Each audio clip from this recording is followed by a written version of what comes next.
Hi there. This is Andy Preston. This is my data protocol for Module 17. The data protocol that I created for Newton High School is a graphic organizer right here that I would share with all of the staff here at our school. It consists of five parts of the cycle here. The first part of the cycle, it's kind of interrelated. So you could really say, like the plan or the vision could be the first part, but it's a continuous cycle. The first part of the cycle that I would go over or that I would implement would be the gathering portion of the data, perception data, demographics, assessment data, and what we're monitoring. The second part we would go to would be the collaborating with groups by content levels, grades, MTSS teams, department teams, and trying to find the trends and dissect the data and disaggregate the data there. And then the third thing we'd look at would be starting to look at the underlying problems that are involved, analyze the data, brainstorm, find possible solutions, and really ask the questions that are geared towards why we are here. The fourth area that the cycle would continue to would then be creating the vision or the goal of our programs and what we want to achieve with improvement for our students and for our staff. And where do we want to be at would be the question there that would be really asked. And then finally, the plan and vision, which ties us back in to the finishing piece of our cycle, would be the strategies and the duties and the responsibilities that are given, how we're going to implement it, when do we need to have deadlines for results, and then evaluating those results and where we want to go from there, which then would lead to gathering more data, and the cycle would continue again. So here's my graphic organizer for my data protocol for our high school. From there, I would create handouts for the staff for the collaboration portion of our data.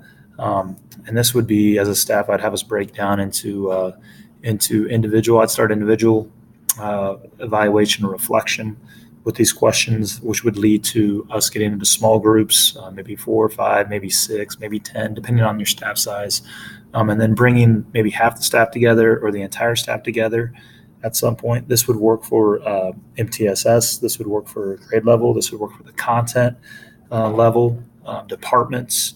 You could use this for. You could use this for overall data in the school, maybe ACT scores if we want to get the entire school together, or you could be as specific as geometry, teachers, the 4 geometry teachers in your math department getting together and going through these reflection questions to make improvements to their content and effective teaching strategies for geometry. It's just kind of up to you how you'd want to use this.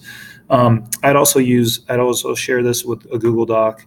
I'd have maybe printed copies, hard copies as well if they wanted to scribble on it. But I think what we do currently at our schools, we use Google Docs and we just type up or write them out as we go. Individually, it's the easy way to compare notes and have them digital and not have to use paper. So it works out really well at our school right now. So the first of 3, I had created 3 handouts. The first one would be assessing the problems. This would be, figuring out the underlying issues. What do we have? This would be looking at the data. I gave spaces to the right for people to write in. This would be my handouts. But the first question we'd ask is, why are we here? We'd then go to positive and negatives and strengths and weaknesses from the data, just things that you're seeing when you dissect the data. And then what does the data mean to us and the students? And then going further on, what does it not mean to us? What really is this not meaning? And then finally leading us to the trends, patterns, or the possible gaps that we're noticing. The second handout we would go to after this first one would be determining our goals, what we want to imply or move on to, and strategies and tactics, ideas, solutions that we want to find, or research that we want to go with. And that's the first question. And then the second one is, what's the most effective? There's so many strategies out there. We need to pick out what's the most effective for our student body and for our population at our school. That's unique to our school. The third one is, do we need to disaggregate? Do we need to look at more of the data, dissect the data more, and get more into it?